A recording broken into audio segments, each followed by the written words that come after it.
नमस्कार, आप देख रहे हैं अमृत दर्शन न्यूज और मैं हूं आपके साथ मानवी ठाकुर। आज की कुछ खास खबरें।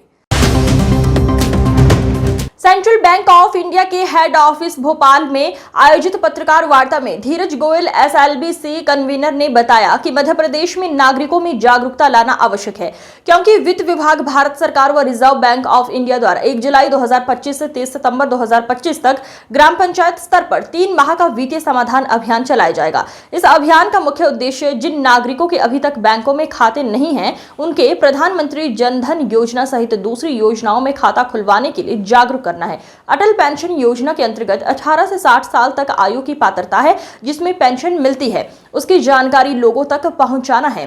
केवाईसी से संबंधित जानकारी भी लोगों को दी जा रही है, क्योंकि कई बार लोगों के पते बदल जाते हैं लेकिन केवाईसी नहीं हो पाती है, जिसकी भी जानकारी दी जा रही है ताकि खाते सुचारू रूप से चलते रहे और गवर्नमेंट की स्कीम के पैसे उनके खाते में सुचारू रूप से आते रहें। आजकल डिजिटल धोखाधड़ी भी बढ़ रही है, इसलिए लोगों को जागरूक करना है। खातों में ग्राहकों का नॉमिनेशन करवाना जरूरी होता है, लेकिन बहुत से लोगों ने अपने खातों में नामांकन नहीं करवाया है, जिससे उनकी मृत्यु के बाद उनकी फैमिली को पैसा लेने में काफी दिक्कत होती है। उसके लिए जागरूकता अभियान चलाना जरूरी है। जो लोग 10 साल तक खाता अपडेट नहीं करते हैं तो वो पैसा ट्रांसफर होकर रिजर्व बैंक के डेट फंड में चला जाता है, लेकिन हम अपने बैंक खाते में जरूरी कागज देकर वो पैसा वापस ला सकते हैं, जिसकी सारी जानकारी रिजर्व बैंक की साइट पर अवेलेबल है। ग्राहकों की जागरूकता के लिए पंचायत स्तर पर भी कैंप लगाए जा रहे हैं ताकि ग्राहक जागरूक हों और उन्हें किसी तरह की असुविधा का सामना नहीं करना पड़े। प्रेस कॉन्फ्रेंस बुलाई गई थी।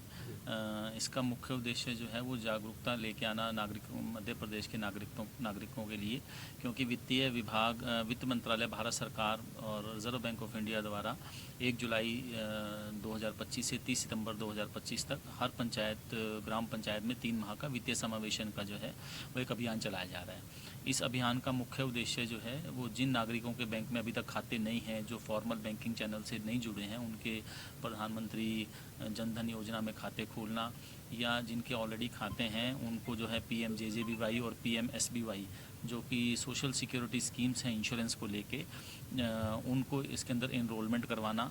अटल पेंशन योजना जिसके अंदर पात्रता जो है 18 साल से 40 तक है और 60 साल की उम्र के बाद 1000 से लेके 5000 रुपये तक की पेंशन मिलती है, उसके लिए एनरोलमेंट करवाना। और 10 साल आज से 10 साल पहले जो है वो प्रधानमंत्री जन धन योजना में बहुत सारे खाते खोले गए थे, तो रिजर्व बैंक जो है अपने कस्टमर्स की प्रोफाइलिंग करता है। तो 10 साल के बाद जिन लो रिस्क वाले कस्टमर्स हैं उनको अपने KYC सबमिट करने होते हैं बैंक में। बहुत लोग कई बार अपना घर बदल लेते हैं तो वो डॉक्यूमेंट अपडेट नहीं होते वहाँ पे, तो वो KYC करना ताकि उनके खाते जो हैं वो सुचारू रूप से चलते रहें और जो गवर्नमेंट की स्कीम्स के पैसे हैं उनके खातों में प्रॉपर आते रहें। तो ये एक मुख्य जो है वो ये है। और डिजिटल धोखाधड़ी आजकल बहुत ज़्यादा बढ़ रही है, तो उसके लिए लोगों को जागरूक करना। खातों के अंदर जो है हम लोग नॉमिनेशन जो है वो करवाना होता है, लेकिन बहुत से लोगों ने अपने खातों में नॉमिनेशन नहीं करवाया हुआ, नामांकन नहीं करवाया, जिसके बाद क्या होता है कि उनकी डेथ के बाद उनकी फैमिली को जो है वो पैसे लेने में बड़ी तकलीफ़ होती है। तो उसके लिए एक जागरूकता अभियान चलाना कि अपने अपने खातों में जो है सबको नामांकन करवाना चाहिए। और उसके अलावा जो है 10 साल तक अगर हम अपना खाता ऑपरेट नहीं करते तो वो पैसा जो है वो ट्रांसफ़र होकर रिजर्व बैंक के डेफ फंड में चला जाता है। तो बहुत लोगों को ऐसा लगता है कि हमारा पैसा जो है वो चला गया, ऐसा नहीं है। हम अपने बैंक में कागज़ और पासबुक वगैरह देकर रिजर्व बैंक में जो पैसा गया है वो ब्याज समेत वहाँ से वापस ला सकते हैं, और इसकी जानकारी रिजर्व बैंक की साइट के ऊपर अवेलेबल रहती है कि किस किस लोगों के पैसे जो हैं वहाँ ट्रांसफ़र होके गए हैं।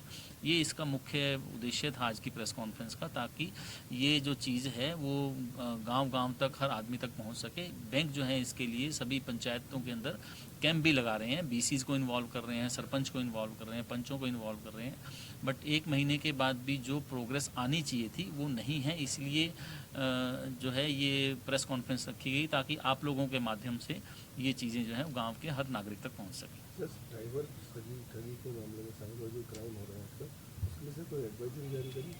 एडवाइजरी तो रिजर्व बैंक ऑफ इंडिया जो है डेली बेसिस पे आप देख रहे होंगे, टीवी के ऊपर भी, न्यूज़पेपर के ऊपर भी जगह जगह जो बताते हैं कि किस तरह से हमें इन चीज़ों से बचना है, क्योंकि डेली बेसिस पे कम से कम 40 से 50 लोग जो हैं वो इस साइबर फ्रॉड का जो है वो उनको धोखाधड़ी का शिकार हो रहे हैं। है ना। तो इसके लिए जो है रिजर्व बैंक ऑफ इंडिया समय समय पर जो है चलाता रहता है और बैंक भी जो है अभियान चलाता रहता है। इसीलिए इसके अंदर भी इस चीज़ को इन्वॉल्व किया गया है ताकि जब सब लोग इकट्ठा होंगे और सब चीज़ों की बात होगी तो डिजिटल फ्रॉड के बारे में भी उनको जागरूक किया जा सकेगा। सर जो अपन एडवाइजरी भी जारी करते हैं कई बार देखा इसीलिए अब ये हिंदी के अंदर जो है वो पूरा उनका हिंदी के अंदर ही है और अखबार के अंदर भी सब हिंदी के अंदर ही दिया जा रहा है। और जिंगल जो है अभी हमने रेडियो के अंदर भी 3 चैनल्स के ऊपर दिन में 10 बार स्टार्ट की है, जो हिंदी के अंदर जो सभी को जागरूक करने के लिए इस तरह के लिए अभियान चलाया जा रहा है।